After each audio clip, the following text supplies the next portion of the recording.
प्राय 8 मास पर राज्य कांग्रेस को मिला नुआ मुखिया भक्त दास को नहीं कांग्रेस शिविर उत्साहित। नुआ प्रदेश कांग्रेस कमिटी सभापति नियुक्ति पर शुभेच्छा जणाइछंती ओडिशा कांग्रेस नेतृवृंद।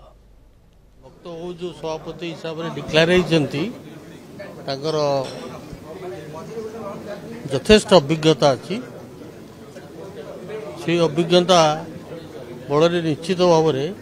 ओडिशा रे कांग्रेस सुदृढ़ हो मोर पूर्ण भरोसा रही। ऑल इंडिया कांग्रेस कमिटी घोषणा करिछि जे श्रीयुक्त भक्तचरण दास पूर्वतन केंद्र मंत्री पूर्वतन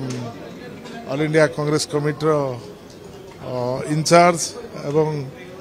बहुत दिन धरी विधायक एवं विभिन्न क्षेत्र में से काम करछंती एवं जने अभिज्ञता संपन्न युवा प्रतिभा जड़े दक्ष लोक रेल मंत्री थिले बहु राज्यर दायित्व थे कांग्रेस संगठन सुदृढ़ करने सेक्रेटरी जनरल थे भद्र लोक ऑनेस्ट लोक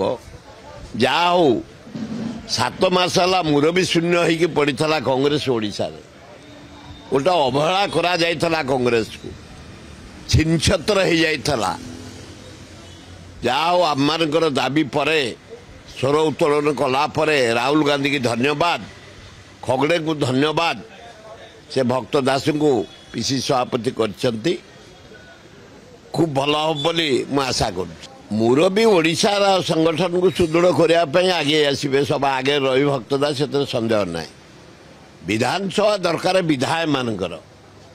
जे स्वर उत्तोलन करें बैकग्राउंड भल अच्छे ऑनेस्ट लोक डेवलप माइंडर लोक संगठन करिवार कायदा जना गुड़े राज्य से दायित्व नहीं कि राज्यर विकास करिसेंती कांग्रेस संगठन सुदृढ़ करिसेंती से निजे कहि मु समति के नहीं कि जीवी किंतु से आसिक जहाँ देखिलानी काली दायित्व नहीं एपर्यंत दायित्व नहीं ना किसी लोक सस्पेंस उड्रे करदे जना पड़ुची से समस्त को नहीं संगठन सुदृढ़ करेंगे एवं कमिंग इलेक्शन रे कांग्रेस जीतिबो।